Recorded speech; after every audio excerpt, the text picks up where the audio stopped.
కరువుకు నిలయం, రాయలసీమ ప్రాంతం అంటేనే వలసలకు నిలయం, రాయలసీమ ప్రాంతం అంటేనే నిరుద్యోగానికి నిరుద్యోగులకు ఉపాధి లేక నిరుద్యోగానికి అడ్రస్గా మారినటువంటి ప్రాంతం.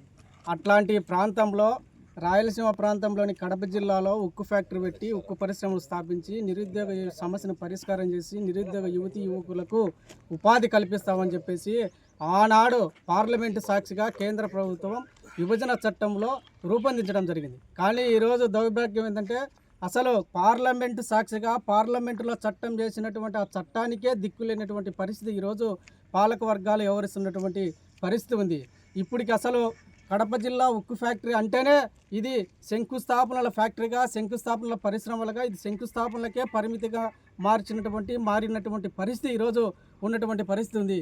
కాబట్టి ఒక ఆయన వచ్చినప్పుడు ఒకసాట శంకుస్థాపన చేస్తాడు, ఒక ఆయన వచ్చిన చాట ఆయన వేసిన చాట నచ్చకపోవడంతో ఇంకొకసాట శంకుస్థాపన చేస్తాడు. ఇట్లా పూర్తిగా ఆ శంకుస్థాపనలకే ఈ కడప ఉక్కు ఫ్యాక్టరీని మార్చినటువంటి పరిస్థితి ఉంది.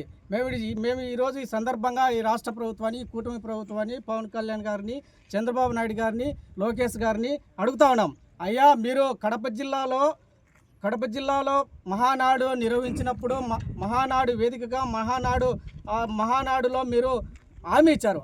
మేము కడప జిల్లాలో వెంటనే ఉక్కు పరిశ్రమ పనులను ప్రారంభించి ఉక్కు పరిశ్రమను పూర్తి చేసి ఈ జిల్లాలో వలసలను, నిరుద్యోగులను సమస్యను అన్నిటిని కూడా నివారించి ఇక్కడుండే యువకులకు ఉపాధి అవకాశాలు కల్పిస్తామని చెప్పేసి ఆ రోజు మహానాడు వేదికగా ఈ రాష్ట్ర ముఖ్యమంత్రి చంద్రబాబు నాయుడు గారు ప్రకటన చేయడం, హామీ ఇవ్వడం జరిగింది.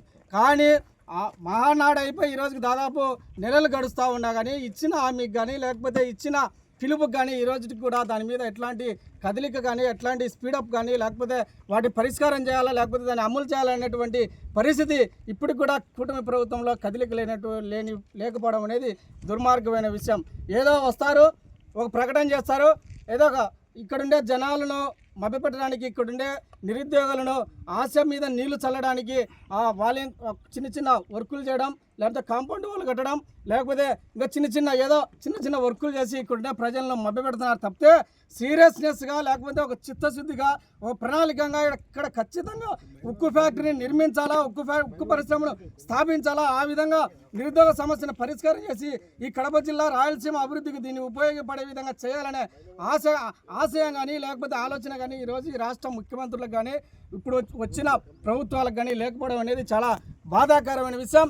కాబట్టి ఇప్పటికైనా కానీ మీరు కూటమి ప్రభుత్వంలో లేకపోతే కేంద్రంలో ఉన్న కూటమి ప్రభుత్వంలో మీరు కీలకంగా ఉంటారు. అంటే మీరు ఎన్నికొస్తే అక్కడ గవర్నమెంట్ పడిపోయే పరిస్థితి, మీరు వద్దనుకుంటే అక్కడ గవర్నమెంట్ మోడీ సర్కారు పడిపోయే పరిస్థితి ఉంది.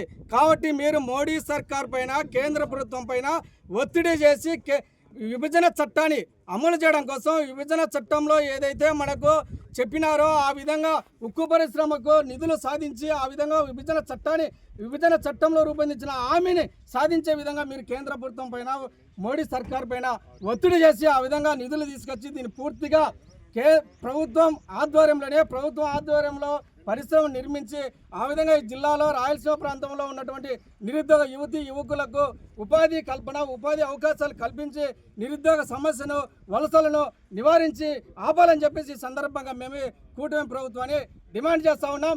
లేదు ఇలాగ మేము నిర్లక్ష్యంగా ఉంటామంటే ఈ ఉద్యమాన్ని మరింత తీవ్రస్థాయికి తీసుకోవడానికి, ఈ ఉద్యమాన్ని మరింత ముందుకు తీసుకోవడానికి మేమందరం కలిసికట్టుగా ఈ ఉద్యమాన్ని తీసుకుపోతామని చెప్పేసి ఈ సందర్భంగా డిమాండ్ చేస్తూ ఉన్నాం.